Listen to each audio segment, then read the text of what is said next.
Section 1.5 is about bias in sampling. So our only objective for this video is to explain the sources of bias in sampling. If the results of a sample are not representative of the population, then the sample has what's called bias.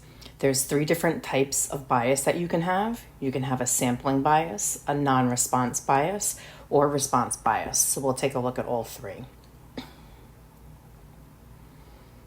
For a sampling bias, that means that the technique used to obtain the individuals to be in the sample tends to favor one part of the population over another. Undercoverage is a type of sampling bias. Undercoverage occurs when the portion of one segment of the population is lower in a sample than it is in the population. So for example, if you wanted to do a survey about the popularity of a child's toy, and you stood outside of a restaurant at night after 8 p.m. and you interviewed people coming out of that restaurant, the chances are you're not going to get a lot of children at that hour or being out at a restaurant. There's a lot of different things that are wrong with that. So you wouldn't get a good sample of the age that you were actually looking for there in your kids. So your children would be undercovered in that sample. A non-response bias exists when individuals selected to be in a sample who do not respond to the survey have different opinions from those who do. Non-response can be improved through the use of callbacks or rewards / incentives. So non-response is if you get something in the mail and it asks you to mail something back, how likely are you to do that? Probably not very. Response bias exists when the answers on a survey do not reflect the true feelings of the respondent. And there's 4 types of response bias. There's an interviewer error. I can lead you to say something that you might not actually believe. Misrepresented answers, so you might lie about your answer. The words that I use to question you in my survey could also be a source of bias, and the order of the questions or words within the question can also lead you to have some type of response bias. Non-sampling errors are errors that result from sampling bias, non-response bias, response bias, or data entry error. Such errors could be present in a complete census of the population. Sampling error is the error that results from using a sample to estimate information about a population. This type of error occurs because a sample gives incomplete information about a population. So let's take a look at some examples here. So for example number 1, to investigate students' opinions on a proposed tuition increase, a reporter from the school newspaper polled her roommates and friends. 67% of those surveyed opposed the proposed tuition increase. Discuss the potential problems with this study. Okay. Here's where I'm going to have the best conversations with myself. I don't argue with myself, so I'm usually always right. But some problems that could occur here, if she's only interviewing her friends and roommates, chances are you usually tend to associate with people who have the same beliefs as you. So that could be one thing. And then another thing could be that her sample is not going to be large enough. If you have your own personal set of friends and your roommates, and then you think about a college campus, they're not really, your friends don't represent what the entire student population might think. So are there flaws in this study due to the sampling method or to the survey itself? It's a flawed sampling method, again, for the reasons that I just stated above. For example 2, a cluster sample was conducted to assess the mortality rates in Iraq before and after Operation Iraqi Freedom in 2003. A total of 33 locations were selected, and from each location, the closest households were surveyed to determine the total number of household members who died in the 15 months prior to the invasion compared to the 18 months after the invasion. The authors were later sharply criticized. The cluster design they employed is appropriate for estimating natural mortality rates. However, given the violent and sporadic nature of many of these deaths, one cluster per 739,000 individuals was deemed insufficient.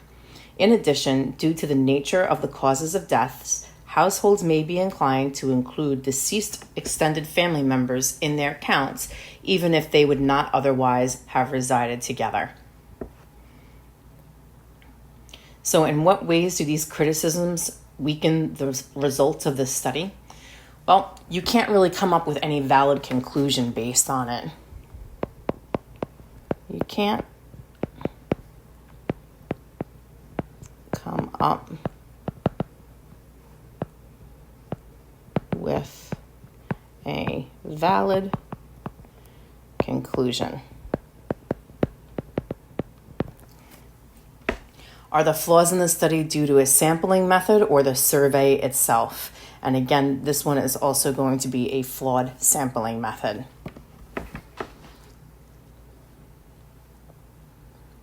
Okay, so now we're going to go back and talk about that same girl who was doing the interviews about tuition increases from example 1.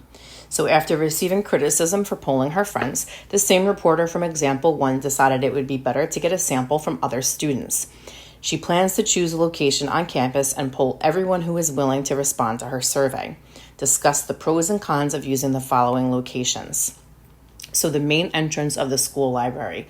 The main entrance to the school library is definitely going to give you a more diverse student population than other locations. But again, not everyone is necessarily going to use the student library. You might have access to a computer inside your dorm. You might not need to go to the library. You might be able to go to a different bookstore to buy a book that you might need. So that could be some potential flaws with that.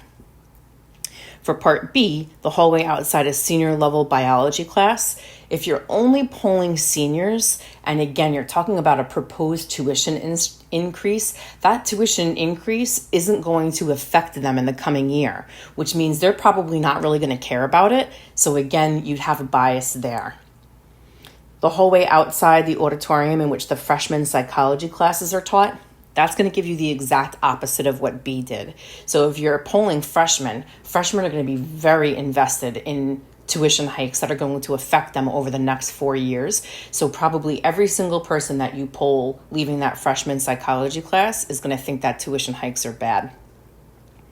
A large parking lot on campus, again, that's going to give you a good variety of people from all different backgrounds.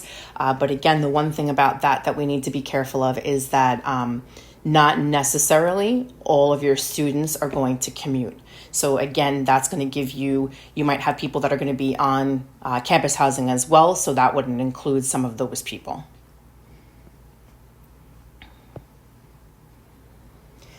Hi, and for example 4, a student wants to estimate the prevalence of illicit drug use on campus. Using the student directory, he obtained a simple random sample of students. He telephoned each randomly selected student and as part of the survey asked, in the last 12 months, have you ever used any illegal drugs? What are some potential problems with this study? Well, if I were to sit in a classroom and we had 30 students in front of me and I asked, go around the room and I want to know, have you ever smoked pot? A couple things are going to happen here. One, if you tend to be a goody two-shoes, you're going to lie to me because you don't want me to know that you've ever done something bad. On the other hand, I might go to someone else who wants to look cool in front of his friends, so he might say yes. So there is a huge potential for people lying in response to this, and also the fear of if you say yes, you might get in trouble then. Okay, so definitely while you're sitting in front of me, you're definitely going to lie to me. Well, I hope you won't, but chances are. Okay. Are there flaws in this study due to the sampling method or the survey itself? And again, here it's going to be the survey itself. And again, that's going to be response bias. And that's going to be my fault because, again, I'm asking you about your illicit drug use. And again, you're going to lie about it. And that is all about bias and sampling.